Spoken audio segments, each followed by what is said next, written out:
네, 보신 대로 국민의힘 상황이 긴박하게 돌아가고 있습니다. 아는 기자에서 좀 더 자세하게 알아보겠습니다. 자, 이현수 기자, 토요일에 의원총회를 하는 건 상당히 이례적인 일인데 어떤 분위기였습니까? 보니까 국민의힘 115명 국회의원 가운데서 몇 명이 참석했습니까? 한 70여 명 정도가 참석을 한 겁니다. 오늘 불참할 거란 관측이 나왔던 윤핵관 장제원 의원도 모습을 드러냈고요. 의원들이 지역구 활동에 집중하는 토요일이라는 점을 고려하면 생각보다 많은 의원들이 참석을 한 겁니다.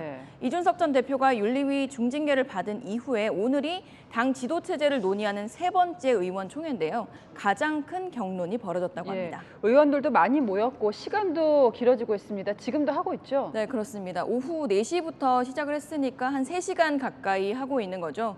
의원총회 참석자에게 전해 들으니 발언을 하겠다라는 신청자가 계속 늘어나고 있다고 하고요. 그래서 저녁 식사로 김밥을 주문했다 이런 이야기도 들리는 걸 보니 좀 더 길어질 것으로 보입니다. 당초 한두 시간이면 정리될 거라고 예상을 하는 인사들도 있었는데 백가쟁명식으로 당 진로에 대한 해법에 대한 경론이 오가고 있다는 전언입니다.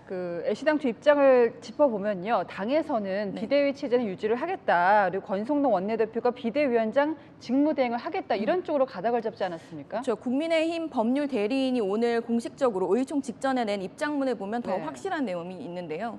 원내대표가 비대위원장 직무대행을 할 수밖에 없다라고 법원에 결정을 해석을 했고요. 최고위가 가처분 결정만으로 법적으로 되살아날 수는 없다. 임시 결정이란 걸 강조한 거고요. 비대위원장 직무는 정지됐지만 비대위원은 법적 지위가 유지된다. 이 의원총회 직전에 진행된 3선 이상 중진 모임에서도 이런 내용이 공유가 됐고 의총에서 권성동 원내대표가 의원들에게 설명을 했는데 의총 분위기가 예상과 달랐던 겁니다. 친 이준석계인 김웅, 하태경 의원 외에도 김태호, 윤상현 의원 등이 민심과 떨어져 있다. 책임질 사람은 책임을 져야 한다. 이렇게 주장하고 나온 겁니다. 지도부의 판단이 좀 잘못된 것 같다. 민심의 목소리하고는 너무나도 동떨어져 있다. 결자 해지의 자세로 결단을 할 수밖에 없는 상황이다. 이런 취지입니다. 권성동 원내대표가 비대위원장 직무대행을 하더라도 이준석 전 대표가 바로 가처분을 걸겠다. 비대위원들한테 이런 입장 아닙니까? 네, 맞습니다. 앞서 리포트에서도 보셨지만 국민의힘이 비대위가 유지된다라고 결정을 한다면 그 비대위원 각각에 대해서도 효력정지 또 가처분 신청을 내겠다 이렇게 밝혔죠. 이렇게 또 법정 싸움을 갔다가 어제 법원이 주호영 비대위원장 직무를 정지한 것처럼 국민의힘 비대위 자체를 멈추게 할 수도 있는 상황인 겁니다. 국민의힘 내에서도 이에 대한 우려가 없는 건 아닌데요. 법조계 인사들에게 물어보니 실제로 이 전 대표 측이 다시 가처분 신청을 하면 인용될 가능성이 높다는 분석도 있다고 합니다. 그런데도 국민의힘이 이렇게 하는 이유는 당의 대표도 대행도 없는 완전 공백 상황인데 당장 다음 달 1일부터 정기국회도 시작되기 때문인데요.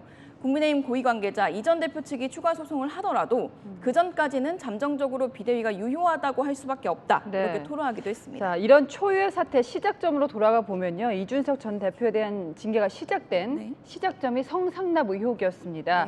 경찰 수사가 만약에 발표가 된다면 또 다른 분기점을 맞지 않겠습니까? 네, 현재도 주목도가 높아지고 있죠. 애초에 이준석 전 대표가 당 윤리위에서 중징계를 받은 사안의 시작점이기도 한데요.